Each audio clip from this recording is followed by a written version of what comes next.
दोस्तों फाइनली आप लोग बार बार डिमांड कर रहे थे सर हमारा पॉलिटिकल साइंस का होना चाहिए, तो पॉलिटिकल साइंस का मैं सबसे पहले सेट 2 लेकर आया हूं। सेट 1 में बाद में बताने वाला हूं, सेट 2 में आप लोगों को बताने वाला हूं कि 2 मार्क्स और 3 मार्क्स का क्वेश्चन आपके एग्जाम में कैसे आने वाली है, इसके रिगार्डिंग आज हम लोग बात करने वाले हैं। आपका क्वेश्चन होगी, लैंग्वेज भी आप ही का होगा भाई, एकदम साधारण लैंग्वेज में आप लोगों को बताऊंगा भाई। तो चलिए सर क्लास को स्टार्ट करते हैं, क्वेश्चन को एकदम ईमानदारी पूर्वक देखते हैं। सर याद रखिएगा 1 से लेकर कितना भाई, 1 से लेकर 30 तक आप लोगों को ऑब्जेक्टिव होती है, ये आपका मॉडल पेपर है और ये मैं आप लोगों को बताऊंगा सेट नंबर 2 में, ठीक है। तो सबसे पहले सेट 1 में आप लोगों को मैं बात करने वाला हूं, याद रखिएगा वेरी शॉर्ट क्वेश्चन और शॉर्ट क्वेश्चन के बारे में। तो पहला क्वेश्चन शीत युद्ध से आप क्या समझते हैं, तो बताएंगे सर शीत युद्ध बस सीधा सीधा मतलब याद रखिएगा मेरे दोस्तों कि ऐसा माहौल पैदा करना जिसमें युद्ध जैसा माहौल हो पर युद्ध ना हो, यानी दो भाई के बीच में ऐसा लग रहा है कि झगड़ा होगी, लेकिन मेरे दोस्तों जब दोनों भाई आपस में बैठकर बातचीत करने लगे, अरे झगड़ा करेंगे ना तो हम ही लोग का लॉस होगा, जब दोनों झगड़ा से हट जाते हैं ना तो इसी को हम लोग शीत युद्ध कहते हैं। सुनिएगा भाई, जब दो देशों के बीच ऐसी स्थिति उत्पन्न हो जाए, ऐसा लगने लगा कि युद्ध होने वाला है, अब ऐसा लगने लगा कि अब खूना खूनी हो जाएगा, ऐसा लगने लगा कि अब मारपीट हो जाएगी, लेकिन मारपीट हुआ नहीं है। वास्तव में ऐसा नहीं होता है, वातावरण तनावपूर्ण तो होता है परंतु युद्ध नहीं होती है, इसी को शीत युद्ध कहते हैं। शीत युद्ध की शुरुआत कब होती है गुरुजी, तो 1945 को, ये भी आप लोग याद रखिएगा। और हाँ, जो भी स्टूडेंट्स अभी तक मिसाइल क्लासेस के ऐप को डाउनलोड नहीं किए, फटाफट आप लोग मिसाइल क्लासेस के ऐप को डाउनलोड कर लें और मेरे दोस्तों सुबह शाम क्रैश कोर्स में जुड़ जाइए। क्रैश कोर्स का इतना फैसिलिटी है, जब आप क्लास को ज्वाइन करेंगे तब आपको पता चलेगी, क्योंकि मेरे दोस्तों यहाँ पे सारा संभावित प्रश्न आप लोगों को बताया जा रहा है आपके एग्जाम 2025 के अकॉर्डिंग। तो लेट ना करें, जाएं कोर्स को ज्वाइन करें और ऑनलाइन क्लास में जुड़ जाइए। कोई भी दिक्कत होगी नीचे नंबर ऑलरेडी दिए गए, इस नंबर पे व्हाट्सएप कीजिएगा, हमारी टीम बैठी हुई है आपको रिप्लाई करेगी भाई। लेकिन फटाफट आप लोग कोर्स को जाके ज्वाइन कर लीजिए, फी भी बहुत ही कम है भाई। अगला प्रश्न पे आते हैं सर कि भारत के प्रथम चुनाव आयुक्त कौन थे। अब ये क्वेश्चन आपका 2 मार्क्स का आएगा और ये क्वेश्चन वही बंदा सही कर सकते हैं जो मेरे दोस्तों ऑब्जेक्टिव को पूरा चार्ट के रखा है, चार्ट के मतलब समझ के रखें। तो बताएंगे सर लिखना पूरा है आपको, इस तरह से लिखिएगा सर भारत के, मैं नहीं लिख रहा हूं, मैं बता दे रहा हूं, लिखना है पूरा भारत के प्रथम मुख्य चुनाव आयुक्त, याद रखिएगा सुकुमार सेन। अगर आपसे पूछा जाएगा मेरे भाई कि ये कब इसका निर्वाचन होता है, तो बताएंगे गुरुजी 21 मार्च, पूरा डेट याद रखिएगा 21 मार्च 1950 को, डेट भी याद रखिएगा भाई, कभी कभी डेट भी पूछ लिया जाता है तो इसलिए डेट पे भी मैं आपको बता दे रहा हूं। भारत के प्रथम चुनाव आयुक्त कौन थे भाई, तो बताएंगे सुकुमार सेन। इसकी जो स्थापना होती है, इसके जो चुनाव होती है 21 मार्च 1950 को होता है। अगला प्रश्न है, यूएनओ की सुरक्षा परिषद में कितने अस्थायी और कितने गैर अस्थायी सदस्य होती है। यानी मेरे दोस्तों यूनाइटेड नेशन ऑर्गेनाइजेशन, संयुक्त राष्ट्र संघ की स्थापना 24 अक्टूबर 1945 को होती है। इसके बारे में एक्चुअली बात में नहीं करने वाला हूं क्योंकि इसके बारे में तो क्वेश्चन नहीं पूछा गया है। संयुक्त राष्ट्र संघ का मैं बात करूं तो 6 अंग होती है, कितना भाई याद रखिएगा 6 अंग होती है। उन्हीं में से एक अंग है भाई सुरक्षा परिषद, क्या है, उन्हीं में से एक अंग है सुरक्षा परिषद, जिसे हम लोग इंग्लिश में याद रखिएगा सिक्योरिटी काउंसिल कहते हैं, ठीक है भाई। इसमें 2 सदस्य होता है भाई, या 2 प्रकार का सदस्य पाया जाता है, याद रखिएगा भाई। पहला में याद रखिएगा मेरे दोस्तों, पहला में आपका पाया जाता है अस्थाई, लिख लीजिए अपने कॉपी में अस्थाई, और दूसरा में पाया जाता है सर अस्थाई, क्या भाई अस्थाई, और अस्थाई को ही हम लोग बोलते हैं गैर अस्थाई, ठीक है भाई। तो आपसे पूछा गया कि सदस्यों की संख्या कितनी होती है, तो अस्थाई में होता है भाई याद रखिएगा 5, कितना भाई 5, और अस्थाई में होता है सर कितना 10। ये 5 देशों का ना कभी कभी नाम पूछ लिया जाता है भाई, कभी कभी नाम पूछ लिया जाता है कि 5 देशों कौन कौन है। तो ट्रिक याद रखिएगा ABC, बचपन में पढ़े हैं ना ABCFR, ए से अमेरिका, बी से ब्रिटेन, सी से चीन, एफ से फ्रांस, आर से रूस, याद रखिएगा। पर आपसे क्वेश्चन क्या पूछा गया कि यूएनओ की सुरक्षा परिषद में कितने अस्थायी और कितने गैर अस्थायी है, तो आपको बताना है कि अस्थायी 5 को है और अस्थायी 10 को है, ठीक है। ऐसा ही लिखना है आपके एग्जाम में, ठीक है। मैं बता दे रहा हूं कि 5 को अगर अस्थायी पूछा जाएगा कि नाम बताइए तो बताएंगे सर ABCFR, ठीक है भाई। ए से अमेरिका, ब्रिटेन, चीन, फ्रांस, रूस। कभी कभी पूछा जाता है मेरे दोस्तों कि इन देशों के पास वीटो पावर है, याद रखिएगा भाई इन्हीं 5 देशों के पास वीटो पावर है, इन्हीं 5 देशों के पास क्या है वीटो पावर, इसको भी ख्याल रखिएगा भाई। अगला क्वेश्चन पे आते हैं, यूएनओ का मुख्य उद्देश्य क्या है, ये भी आपका 2 मार्क्स का आएगा भाई, यह भी प्रश्न जो है आपके एग्जाम में 2 मार्क्स का आएगा। तो विश्व में शांति एवं सुरक्षा की स्थापना करना, यूएनओ का स्थापना एक्चुअली क्यों होती है? यूएनओ में जब इसका गठन हुआ था ना 1945 में, उसमें 51 देश था, लेकिन जुड़ते मेरे दोस्तों 1900 याद रखिएगा 2017 तक आते आते लगभग 193 देश शामिल हो गई है भाई। ठीक है, कहाँ 51 कहाँ 193 देश शामिल हो गई है। तो देश में जुड़ रही है तो कोई तो फैसिलिटी होगी ना। फैसिलिटी 1, विश्व में शांति एवं सुरक्षा की स्थापना करना। दूसरा, विभिन्न राष्ट्रों के बीच संबंध एवं सहयोग की वृद्धि करना। अंतर्राष्ट्रीय विवादों को शांतिपूर्ण तरीके से सुलझाना, यानी कोई भी देश किसी दूसरे देश के साथ अगर झगड़ा हो जाती है, युद्ध हो जाती है, आक्रमण हो जाता है, तो उस युद्ध को शांतिपूर्ण तरीके से सुलझाना। यह है सर हमारा, याद रखिएगा, किसका? यूएनओ का मुख्य उद्देश्य। एक्चुअली मुख्य उद्देश्य और बहुत सारे हैं, लेकिन आपको 2 ही लिखना है, क्योंकि 2 ही मार्क्स का क्वेश्चन है भाई। ठीक, अगला प्रश्न पाइए।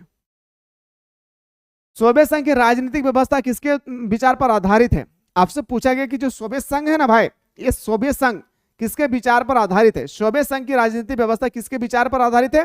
तो आपको लिखना है सोवियत संघ की राजनीतिक व्यवस्था, याद रखिएगा, समाजवाद विचारधारा पर आधारित है। कौन से विचारधारा पर? लिखना है समाजवाद। सोवियत संघ की राजनीतिक व्यवस्था समाजवादी व्यवस्था पर आधारित है। बस इतना लिखना है, 2 नंबर लेना है और अपने रिजल्ट में जोड़ कर रख लेना है भाई। अगला क्वेश्चन पे आते हैं सर। तिब्बत के कौन पारंपरिक नेता ने 1959 में भारत में शरण ली थी? मेरे दोस्तों, आप सभी को पता है कि तिब्बत को लेकर भारत और चीन के बीच में एक बार युद्ध फैल गई थी 1959 में। उसी समय मेरे दोस्तों एक नेता था जो भारत में तिब्बत से भाग करके भारत में शरण लिया था। उस नेता का नाम था, मेरा याद रखेगा, दलाई लामा। याद रखिएगा भाई, नेता का नाम क्या था? दलाई लामा। कब भागा था भाई? 1959 में। याद रखिएगा दोस्तों, ठीक है। और उन्होंने वहीं पे अपना घर बना लिया भारत में ही, ठीक है ना भाई। एक क्वेश्चन को मसूर में, कहां पे? मशहूर में। कहां पे आके घर बना लिया? मशहूर में, मसूरी में, ठीक है। इस सब क्वेश्चन को एक एक करके अपनी कॉपी पे नोट डाउन कर लेंगे भाई। आसियान में कितने देश शामिल है? आसियान में कितने देश शामिल है ये हम लोग थोड़ा बाद में डिस्कस करते हैं। सबसे पहला आसियान की स्थापना देखते हैं भाई। स्थापना याद रखिएगा, इसकी स्थापना होती है 8 अगस्त, लिख लीजिए कॉपी में, 1967 को। आपसे पूछा जाएगा दूसरा क्वेश्चन, बताइए मेरे भाई, इसका दूसरा प्रश्न जो आपसे पूछा जाएगा कि अगर आसियान की स्थापना 8 अगस्त 1967 को हुई है तो इसका मुख्यालय कहाँ है भाई? मुख्यालय, अगर मुख्यालय पूछा जाएगा तो बताएंगे सर बैंकॉक में। बैंकॉक कहाँ है गुरुजी? थाईलैंड, लिख लीजिए अपने कॉपी में, ठीक है। सारा क्वेश्चन बाबू रे 40 में से 40 नंबर लाना है, इसलिए मैं मेहनत कर रहा हूं आप लोगों के पीछे, दिन रात एक कर दिया हूं, बस आप लोग भी एक कर दीजिए भाई, ठीक है। दिन रात मेहनत कर रहा हूं सिर्फ आप लोगों के लिए, ताकि आप लोग 40 में से 40 नंबर लाएं। 30 नंबर का ऑब्जेक्टिव और 10 नंबर का 2-2 क्वेश्चन 5 मार्क्स का होगा। 40 में 1 मार्क्स भी घटना नहीं चाहिए। मैं सारा क्वेश्चन इसलिए मैं पहले से ही रिवीजन करवा दे रहा हूं भाई। और हाँ, इसके बाद अगर आप लोग चाहते हैं कि सर कौन से सब्जेक्ट को होना चाहिए तो कमेंट कीजिएगा, लेकिन हाँ सिलेक्टेड क्वेश्चन प्राप्त करना चाहते हैं तो क्रैश कोर्स को जरूर ज्वाइन कीजिएगा। अगर आप चाहते हैं कि सर हमें सिलेक्टेड क्वेश्चन चाहिए, एग्जाम के अकॉर्डिंग संभावित प्रश्न चाहिए, आने वाला प्रश्न चाहिए, तो क्रैश कोर्स एनी हाउ आप लोग क्रैश कोर्स को ज्वाइन जरूर करें। इस क्रैश कोर्स में क्लासेस सुबह शाम दोनों टाइम पे क्लासेस हो रही है सिलेक्टेड क्वेश्चन के साथ, चाहे वो मैप का क्वेश्चन हो, चाहे वो मेरे दोस्तों ऑब्जेक्टिव का हो, चाहे वो सब्जेक्टिव में 3 टाइप के जो क्वेश्चन आएगी, very short question, long question, सारा क्वेश्चन आप लोग को यहाँ पे बताया जा रहा है। सिर्फ नहीं, इसका नोट्स भी आपके लैंग्वेज में मिलने वाला है भाई, आपके भाषा में, साधारण भाषा में, देसी भाषा में आपको नोट्स मिलेगा, ठीक है गुरुजी। इस कोर्स को एनी हाउ आप लोग ज्वाइन कर लेंगे भाई, ठीक है। चलिए क्वेश्चन पे आते हैं सर।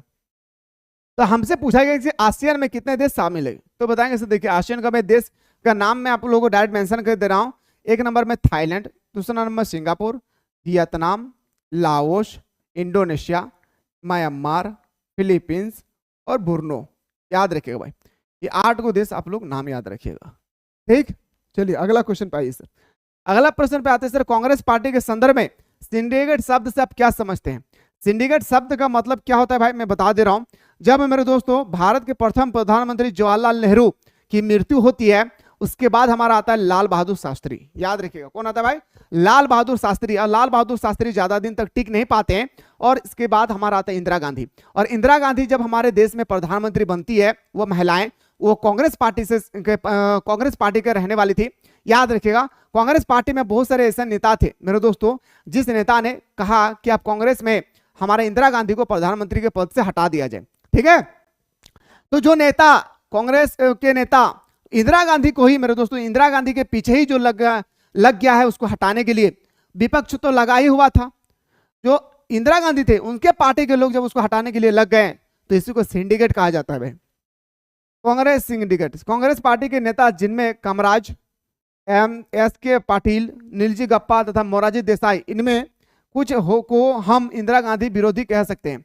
इनमें से जैसे के कामराज हो गया, पाटिल हो गया, नीलजी गप्पा हो गया, मोरारजी देसाई, ये हमारा जो नेता है ना भाई, ये इंदिरा गांधी के हटाने में लगा हुआ था। इसका कहना था कि इंदिरा गांधी को उनके पद से हटा दिया जाए। आदि के समूह को कांग्रेस सिंडिकेट के नाम से जाना जाता है। बस सिंपल सा भाषा याद रखिएगा। ठीक, अब आते हैं सर आपके एग्जाम में 6 क्वेश्चन होगा 3-3 मार्क्स का। एक्चुअली आपके एग्जाम में 8 क्वेश्चन दिए जाएंगे, जिनमें से आपको 6 क्वेश्चन का आंसर हर हाल में लिखना है। 6 क्वेश्चन जो है आपको एग्जाम में हर हाल में लिखना है। 8 क्वेश्चन दिया जाएगा। कितना भाई, 8 क्वेश्चन दिया जाएगा। 6 क्वेश्चन आपको किसी भी हाल में याद रखेगा, लिखना है भाई। ठीक है, तो पहला क्वेश्चन आपके स्क्रीन पे है, संयुक्त राष्ट्र में वीटो पावर का क्या महत्व है। संयुक्त राष्ट्र में मैंने आप लोगों को बताया था भाई, वीटो पावर किन देशों के पास है, तो A, B, C, F, R। मैंने बताया था अमेरिका, ब्रिटेन, चीन, फ्रांस, रूस, मैंने बताया था। तो यूएनओ में वीटो पावर का क्या महत्व है, इसके बारे में आपसे पूछा गया। ठीक है, इसके बाद आपसे क्वेश्चन आएगा कि 1962 के भारत चीन युद्ध के परिणाम को संक्षेप में लिखे। 1962 में भारत और चीन के बीच में युद्ध होती है तिब्बत को लेकर, इसके बारे में आपको पूरा मेंशन करना है। इसके अलावा बहुत सारे ऐसे प्रश्न हैं जो आपके एग्जाम में आने की संभावनाएं होगी। तो अगर आप चाहते हैं कि सर इन सब का भी हमें सॉल्यूशन चाहिए, तो एक बार कमेंट सेक्शन में जरूर कमेंट करें, मैं आप लोगों को अगला वीडियो में बताने की कोशिश करूंगा। मिलते हैं इसी तरह से नेक्स्ट वीडियो में।